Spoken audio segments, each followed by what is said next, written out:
I'm Liam. I'm Wayne, You're listening to In Film We Trust YouTube. a place where we post clips from our recent episode. All links down below in the description. And now, on with the show.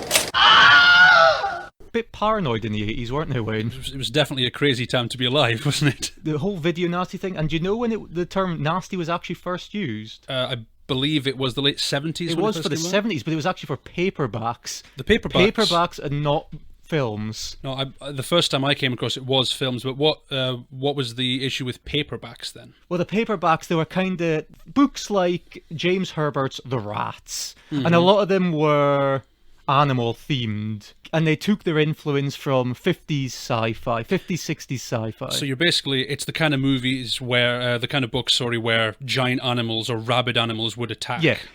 Influenced kind of by Hitchcock's The Birds. The Birds, yes. And these were paperbacks that were kind of famous or well read by children in playgrounds. Yes. To impress other children. They were salacious, graphic. Basically, I've got this spooky book, listen to me read it. Not sensationalist, but they were very... very sensationalist. Yeah. Very exaggerated. And then it got brought over for films, didn't it, that term? The video nasties. Video nasties. What I've got is in 1979, I'm assuming you've heard of Cannibal Holocaust. Very much, Film yes. both of us have seen well. Cannibal Holocaust, when it was first brought over, it wasn't even subject to regulation by the British Board of Film Classification. The BBFC, yeah.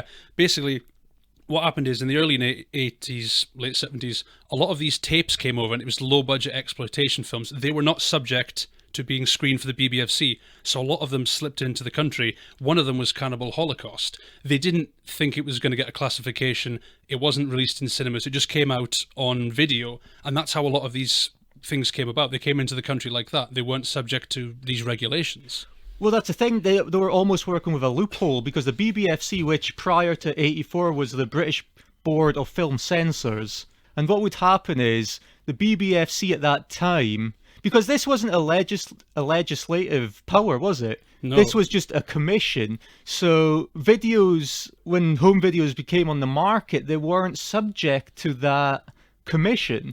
So what would happen is, without the BBFC stamp, you could release the unrated version of these films. Like you say, it was essentially a loophole, because these other filmmakers and companies thought, if this is not going to be released in cinemas, this doesn't have to be screened for the BBFC. We'll just put it on a VHS tape and it can be widely distributed, because, of course, video rental was all the craze then. They were easy to get hold of. Yeah, because how cinemas would work then, they would take their guidance by the BBFC. Yeah. So what would happen is if a film wasn't rated by the BBFC, local councils would not pass for that cinema to play in their area. So essentially you were banning that film to be played, even though it wasn't a legal ban. Yeah, it was restricted, though there was something called the Obscene Publications Act. That was like, I guess, for movies, TVs, books, things like this. Yeah. And the Director of Public Prosecutions actually made a list, and this is where the video nasties list came up. And it kind of tied in, because it was Mary Whitehouse. Mary Whitehouse, She was, what would you say? She was like a big right-wing moral Christian campaigner. She was very much a campaigner against what she called social liberalism. She was annoyed that the country was suddenly a lot freer, more expressive, and she's seen it as a corrupting influence, especially on the youth of the day. So essentially a stick up her arse. Basically, she was, basically. Yeah. Though there is debate. Some people say she had a point. Some people say she was just very overreactive, but she did become, I guess you could say, the face of this whole video nasty frenzy. Their argument is basically, in a cinema, it's rated, only adults can get it, but on the home video market, children get their hands onto these things. Basically, if it's in the cinema, it's at least been vetted to some degree, but these videos, anyone can get a hold of them, and they were very afraid of the effects these movies would have on people, because something like Cannibal Holocaust, that wasn't formally submitted until 2001. That's when it was 2001, was it? Yeah, because obviously it's what in the UK we'd call an 18 now. Yeah. But back then it wasn't even submitted. It was 2001 when it first was submitted for evaluation. And in the 80s, most of this was a media-driven thing, wasn't it? And it became even a political point for the Conservative Party. Did conservative politicians would mention films, these kind of films, in their speeches? I guess it was the way of, we'll take on these films, we'll save Britain, Yeah. we'll save the youth, we'll expunge this evil from the country. Did you hear Tory MP Graham Bright's argument? I know what was his. His argument was it's not just damaging to children, it's damaging to dogs. Because dogs can view this material on the TV and it'll cause them to act out. Well, and this was a big point of his. to be fair, if you're watching TV with a dog and a dog on that TV show or movie barks, that causes the dog to act out. So, And not only, you might think this guy is just some idiot on the sideline. He was the actual instrumental in passing the Videos Recording Act of '84. people like these are in power making the decisions. Yes. Yeah. But what it led to is just a dirge of these ridiculous exploitation films. I was looking at a list of them. The words that come up a lot in their titles, you've got killer, cannibal, murder, blood, massacre, death. Do you know what a lot of them sound like? They sound like death metal albums. I think maybe that's what influenced the whole death metal scene. It probably is, yeah. I was thinking, because what else did we have in the 80s? We had the Satanic Panic, when listening to Metallica and Led Zeppelin and Black Sabbath, we were going to go to hell for doing that. This gestated around the same time as the whole '80s Satanic Panic, didn't It did exactly, because that's when the bands came up. But again, it was just a media frenzy, because obviously someone had planted a seed that this was going to be the worst thing ever, and people really ran with it. Yeah, so even like video stores that sold these videos in the press were called Merchants of Menace. They were protested. Which is a great name. I'd wear that with pride. I A definitely Merchant would. of Menace. It's fantastic. Yeah. So, how many, like, which of the famous video nasties have you seen? Because we spoke about Giallo last week. I've seen more video nasties than I have Giallo films. So, which video nasties have you seen? Well, the thing with video nasties is amongst the plethora of shit, there is actually loads of good films. There's actually Cannibal Holocaust is a great film. I do think it's a great It film. is a great film. You can look at it on the surface and just say it's a cheap exploitation film, but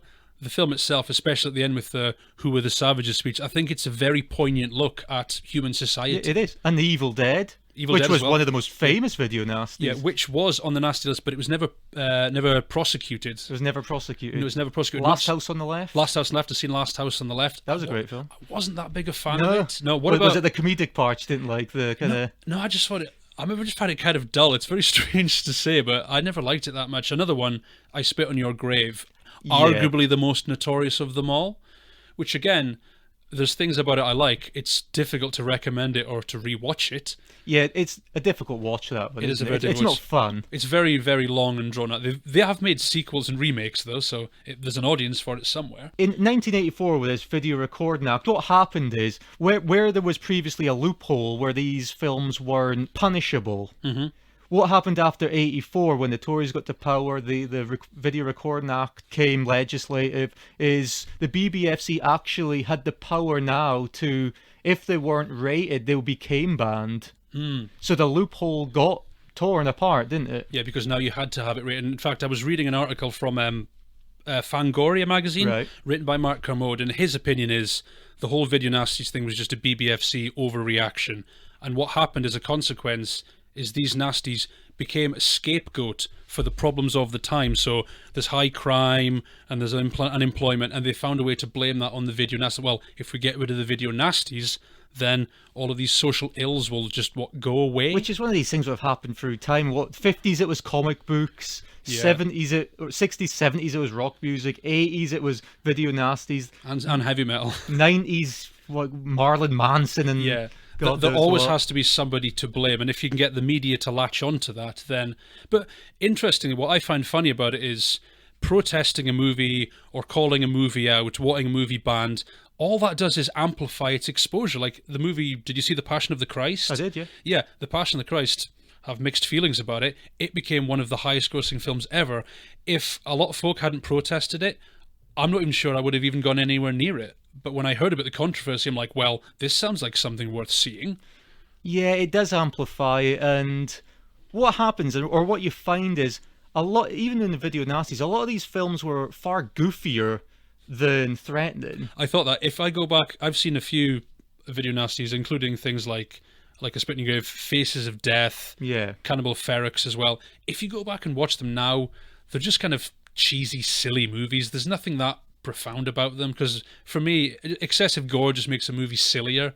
It doesn't make it more scary or threatening. No, it's just a blood feast doesn't necessarily create terror, does it? No, James Cameron, I think, said like excessive violence and gore doesn't create terror, it creates disgust.